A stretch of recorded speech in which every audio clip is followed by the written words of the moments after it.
So welcome back, 91 Camaro, finishing up the brakes. Let's go.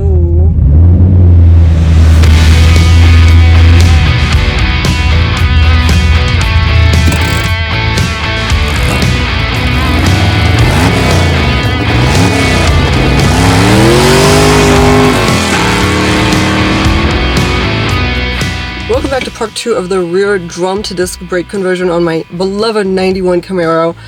Part 1, we pretty much disassembled everything, drained the diff, and got everything ready for the brackets. There were a couple broken bolts that kind of set me back, but once those were done and fixed, we were able to mount the brackets. So now we're able to mount the rotors. Well, we installed the axles already the last video, seal up the diff, and we can just assemble everything back together and hopefully have some really nice brakes on this car.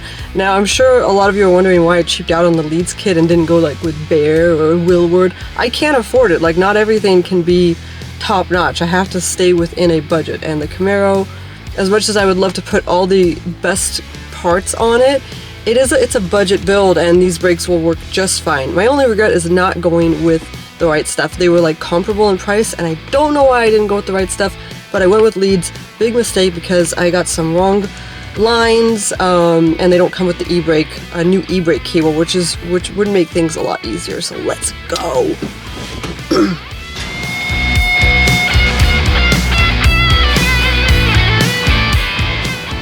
So sealing the diff, obviously, you know, that's not rocket science, but I read so many different things. Like, some people were like, use a gasket. No, don't use a gasket. You know, use the gasket maker. And I am sure there's reasons for both. I had a gasket. It was a new gasket. I used the gasket. Don't hate on me too much. This is my first diff sealing. I don't know better. Have a gasket. Use the gasket. So when I went to do the fluid transfer, put the fluid in the diff, again, like, first time putting fluid in a diff, I was boggled. Like, I could not find the plug anywhere. And it made me feel really stupid. When I finally, found out where the plug was, great, easy breezy. And I'm like, how am I gonna get a bottle up there of the diff fluid? Well, logically, you'd want to use a transfer bottle, which I have, and I could not find it anywhere. So I decided to rough it, take my chances, and squeeze a bottle up there. So that's what you see me doing right here. Surprisingly, I really didn't spill that much diff fluid, and I don't mind the smell, so it wouldn't have been that bad anyways. But I highly recommend to use a fluid transfer bottle when you're doing this. It just makes everything so much easier. And everywhere I read, in terms of like how far to fill, it was fill to spill. Well, I took that very seriously. So when it started spilling, I filled it just a little bit more, and then I quickly put the cap on it so I would get like maximum fluid in. Also worth mentioning, there is a additive if you have a positronic rear diff, and I ended up not having a positronic, so I didn't need the additive. It was like $3, so I bought it anyways just in case. But yeah, it was just straight up diff fluid.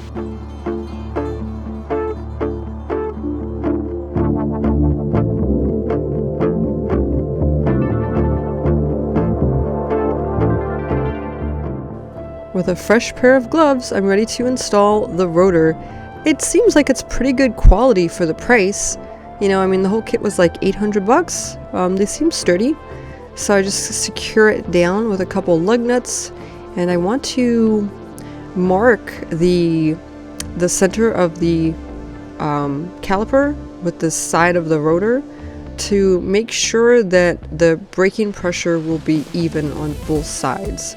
They give you shims, so you can also mess around with it if it doesn't, but once it's, spinning freely and, looking good, you can kind of start to basically torque everything down.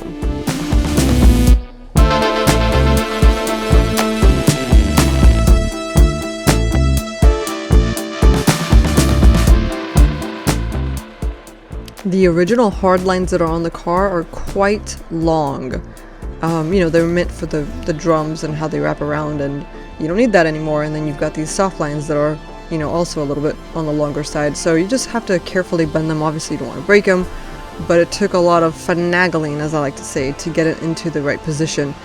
Not a lot of directions on this, not that you need it. It's pretty much common sense. Once I did have the lines bent to how I needed them, I went to install the soft lines, and I thought I was seeing things at first, and unfortunately I was not. So tragedy struck. Really very sad. The kit has new soft lines, and the soft lines go from your hard lines to the new caliper. Well, my hard lines are a bubble flare, so you need an inverted flare for them to seat properly. The new lines that they gave me, there was a banjo fitting on one end and a bubble flare on the other. So it's bubble to bubble, which will not work. Well, I tried to find, before I even contacted the company, I tried to find new soft lines or like a converter or an adapter or something like that. Couldn't find it. I know that the Orman brothers down in Van Nuys or down in the valley, they would have helped me, but I really didn't want to make the drive down there. So I went to my local auto parts store, and the really nice guy Matt there, he said worst case scenario I will flare them. And I do know how to flare my own lines, but I absolutely hate it. I'm miserable at it. I am horrible at flaring. I've broken like 3 flaring tools, 2 of which were not from Harbor Freight. So I call Leeds and I explain the situation, and they say, where did you buy it? And I said, I bought it from Summit. They're like, okay, you need to contact Summit and they will, I don't know, take care of a replacement or who knows what. I think the lady just wanted to get me off the phone. So I call Summit, explain the situation. They're like, no, since you purchased the kit over a year ago, I know, shame on me, you have to there's nothing that they can do, and you have to contact Leeds directly. So I contact Leeds again and I explain the situation. They're like, no, we include the correct fitting and it should be this and that, well, which it's not. I'm like, I don't even care, I'll buy the correct fittings. And they're like, no, we don't have a part number for that. Anyways, they gave me the runaround, and so I went back to my auto parts store, and the wonderful man flared the fittings for me. I bring them back, perfect fit, so no more problem there.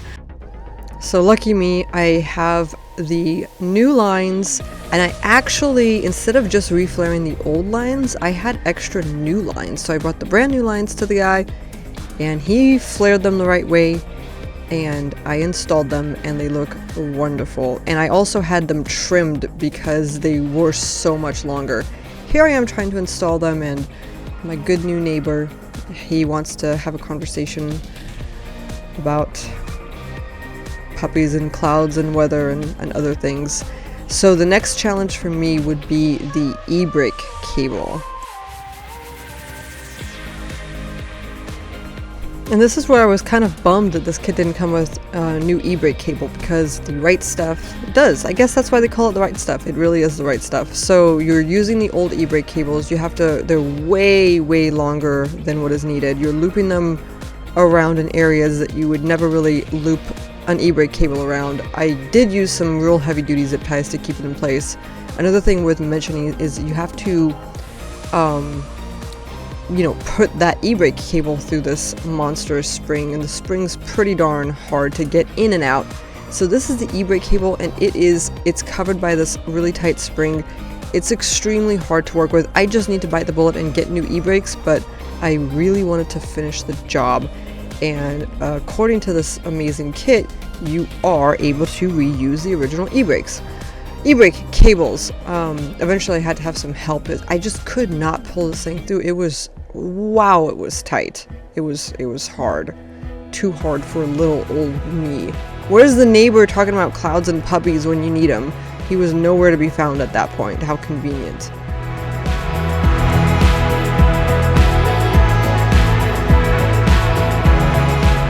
So with one side done, I'm ready to tackle the other side and just adding the new freshly flared brake lines to the car.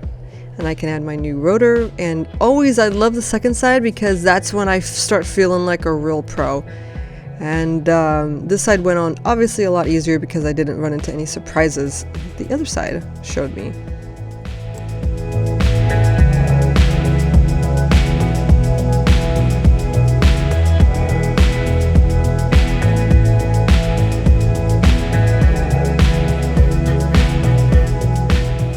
It's always nice doing little upgrades like this to the car. I mean, obviously Disc brakes are a nice upgrade to drum brakes, but at the same time, as I'm doing this upgrade, I'm looking around and I'm like, oh man, it just needs like a whole new rear end, you know? Like this is a nice little, you know, makes me happy to do this, but it needs a new rear end. But then if I have a new rear end, I need a new motor too. You know, where does it end? It doesn't, I guess it doesn't. And that's like the fun part, right?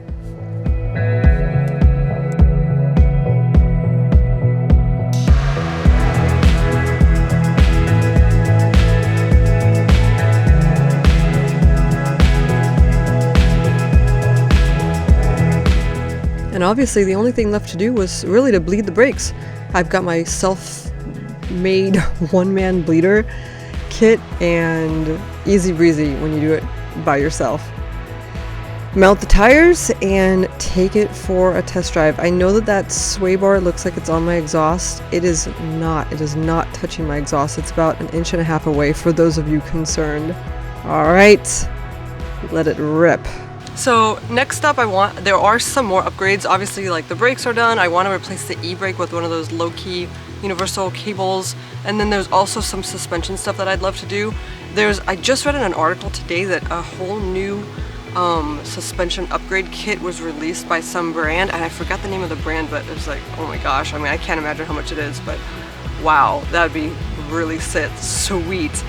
Anyways, thank you so much for watching this video. I had so much fun with these brakes. It's always a fun time working on this car, even though there's like snap bolts or whatever. This car is it's just fun to work on, you know?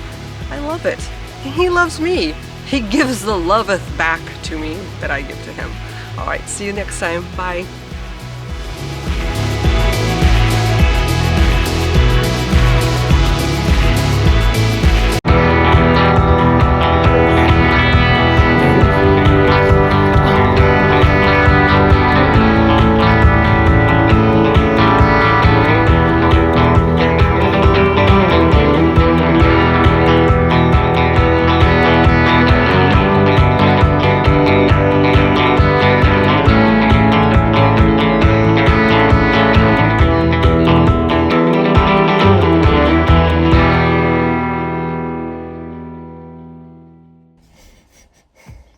For some strange reason, when I got back in my car after shooting my thumbnails, my battery's completely dead.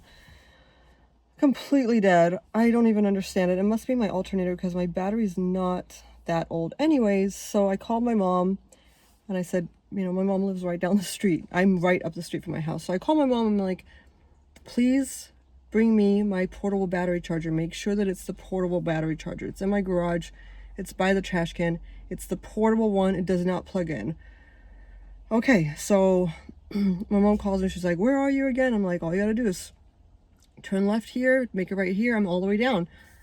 My mom comes hauling up. Here's a picture of her hauling up. She's, driving my car extremely fast. I'm like, are you gonna T-bone me? Like, heart attack, right? I'm like, where's the battery charger? She goes, it's in the trunk. I go to the trunk, and it's the one that you plug into a wall outlet. She brought me the wrong one.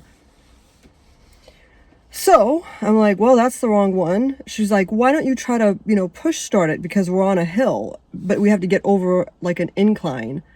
And I'm like, I can't, it's too risky. I can't do that. I don't have the energy to push the car where it needs to be. She's like, oh, I'll help you. Well, my mom's she's in her late 60s and she's got a bad shoulder. My mom cannot like help me push my car, but she's stubborn. So she tries to push it with me, and she finally like gives up. And my mom kind of like acts like Joe Pesci a little bit. Like these gardeners pulled up, and they're these nice gardeners. They're like, oh, do you need some help? I'm like, oh, no, thank you. No, I'm fine. And my mom's like, we're fine. Thank you. We're fine. So anyways, finally my mom she's gone. She's getting the correct charger, and hopefully that'll get me on my way.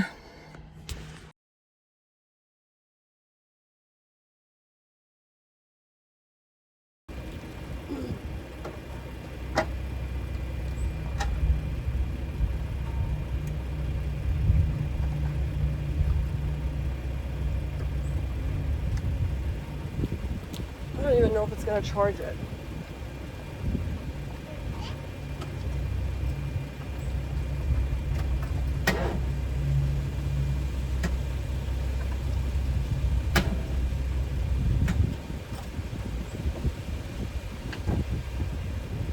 I'll just call AAA. It's not charging it.